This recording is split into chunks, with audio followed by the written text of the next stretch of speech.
अस्सलाम वालेकुम व्यूअर्स, मैं हूं उषा सिद्दीकी हंगर्स कुज़ीन की जानिब से और आज हम बना रहे हैं बहुत ही मज़ेदार से शलजम पालक गोश्त।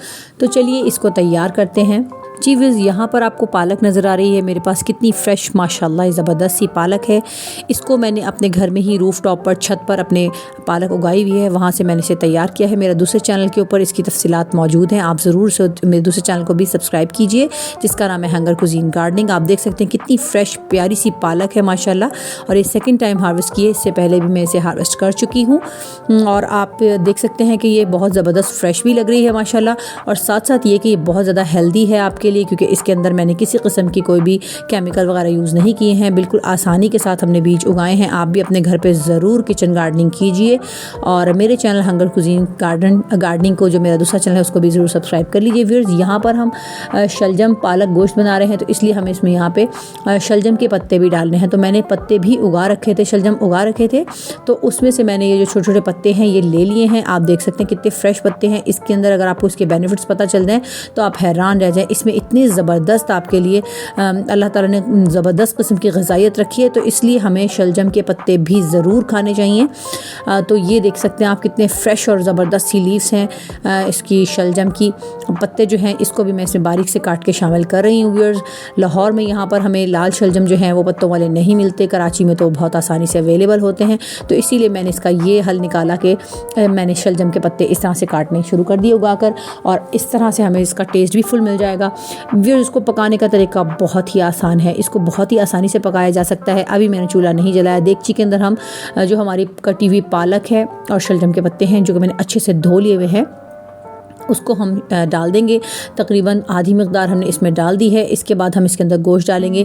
तो ये आप देख सकते हैं गोश्त भी मेरे पास तकरीबन 1 किलो के करीब है, जबकि पालक और शलजम का जो मेरे पास छिलके हैं, शलजम के पत्ते और पालक जो है वो मेरे पास तकरीबन 1 किलो है वो भी। तो 1 किलो ही मैंने इसमें गोश्त ऐड किया है। अब इसके अंदर मैं लहसुन अदरक का पेस्ट डाल रही हूँ। व्यूअर्स, ये तकरीबन 4 टेबल स्पून के करीब है।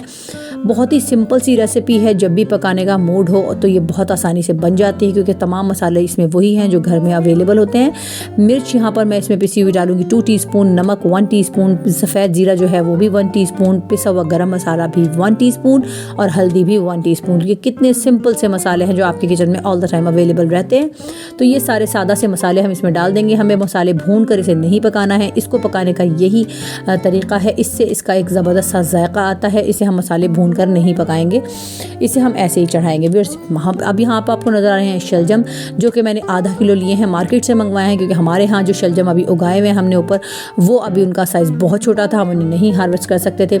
यहाँ पर मैंने आधा किलो शलजम छील कर धोकर डाल दिए हैं। इसी तरह से मैं बाकी का जितना भी मेरे पास पालक और शलजम के पत्ते हैं वो मैं इसमें डाल रही हूँ। अब 1 कप पानी इसमें डालने के बाद मैं इसे तेज़ आंच पर तकरीबन 5 मिनट के लिए रखूँगी, ताकि थोड़ा सा पालक हमारा जो है वो नीचे हो जाए। इसके बाद हम इसे एक अच्छी तरह से मिक्स करेंगे।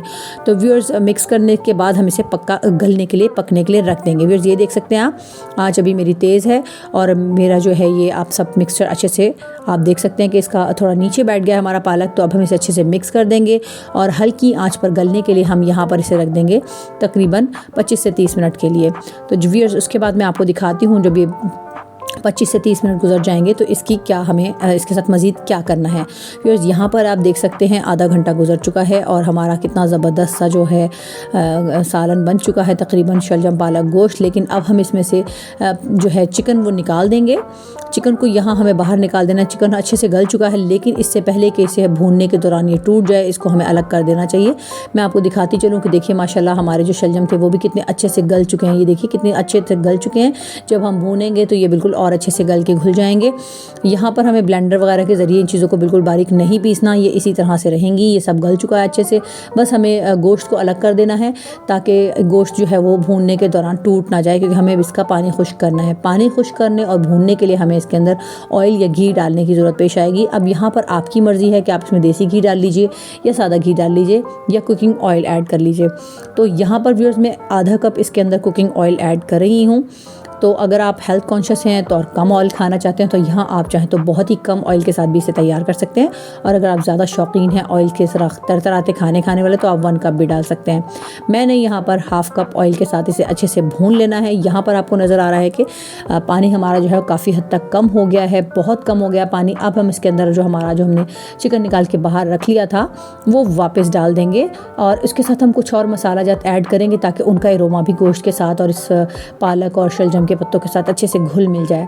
तो फिर देख सकते हैं आप पानी कितना अच्छा हमारा जो है ना कम हो गया है।